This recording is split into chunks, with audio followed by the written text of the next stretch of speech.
they were no longer under the Nursing Home Care Act. So you got worse care in a veteran center home than you got in a regular nursing home. And we had no regulation over that. And it was a travesty. And we had a lot of people dying. We had a lot of people hurt. And quite frankly, after we were done with the study, I'm not sure how many people we just let die. It was that bad. So we're very passionate this year about making those changes, getting the health department to go back in and do the inspections, make them bring everything up to code, make sure that they're staffed properly. There will be people, I mean, according to the Attorney General, we finally got the Attorney General to take up the case, and they're holding grand jury hearings, and hopefully, some people are going to go to jail over what happened. They need to. We've got to take care of our veterans a lot better than that. They laid their lives on the line for this country, and that's kind of how we were treating them here in the state of Oklahoma. It's just right. So that's, even though I'm not on that committee with the beginning of the session, I'm still very heavily involved in that legislation because that's kind of coming out of the interim study that we just finished. So, a few other things that we're working on, of course, is the Affordable Health Care Act and everything that deals with. We're kind of taking baby steps here in the state of Oklahoma, as you guys may have heard with the governor's State of the State address that we had Monday. We will not be doing a state exchange. The federal government will have to come in and do a federal exchange. We're hoping with our Insure Oklahoma program, which is a good program, that will be worked into what the exchanges that we end up with, and we'll just kind of grow from there. It'd be only a few pieces of legislation I see coming down with some of the mandates that are immediate. We're going to have to pass legislation allowing the healthcare authority access to your income tax records. It's not something we wanted to do, but that's part of the Affordable Health Care Act. They're going to start checking those for income levels to make sure everyone's complying with the new insurance laws. So that's probably the most immediate piece of legislation that's going to come down.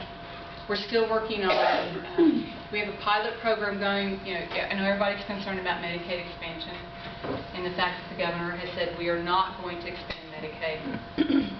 It does not mean we're not taking care of that population that falls in the cracks.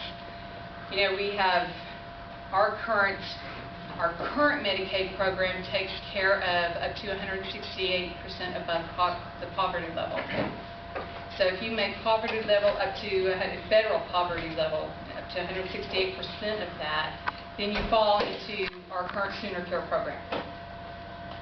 If you are, there's some other guidelines, but if you're a mother and your children are in Sooner Care and you're a pregnant mother, then you automatically can go into Sooner Care, for a certain period of time, and it will cover you also. But your children can stay in. Probably the population we're leaving out the most are those young working people that they make just too much money to be in Sooner Care or to be in the Medicaid program, but they don't make quite enough money to have insurance yet. And then we have some of those families where the parents, their kids they're in Sooner Care, but parents themselves have no health care. And those are the people that we're trying to capture with either being able to have the clinics like we opened up in Porter, where it's based on you can go to the doctor and you can get the health care you need, and it's based on your income. Sometimes that care is free, sometimes you may have to pay a copay. But we're trying to open more and more of those centers up. We have some centers in Tulsa that have opened up that are basically just doing free care. We have a pilot program going in Tulsa right now that's looking at our dual eligibles, which are Medicaid, Medicare recipients, and we're trying to see if that program is working out by the end of December. That's something we can do statewide to kind of do more managed care with those people. And we're also looking at basically there's a concept out there that we can do a better job of taking care of that population with free medical care rather than going to Medicaid. that will actually save money. For us to do the current Medicaid expansion, it's going to cost about $480 million in state revenue. That's your education dollars that we'd end up taking. So we're trying to find that balance where we can make sure we take care of our people, but we can also educate our kids and do everything else that we need to do. So it's a tough balance, and I just want everybody to understand it. I know that I've got the Hospital Association in my office all the time. Patty and I have become great friends. So I want you to know we passed the extension of SHOP out of my committee yesterday. So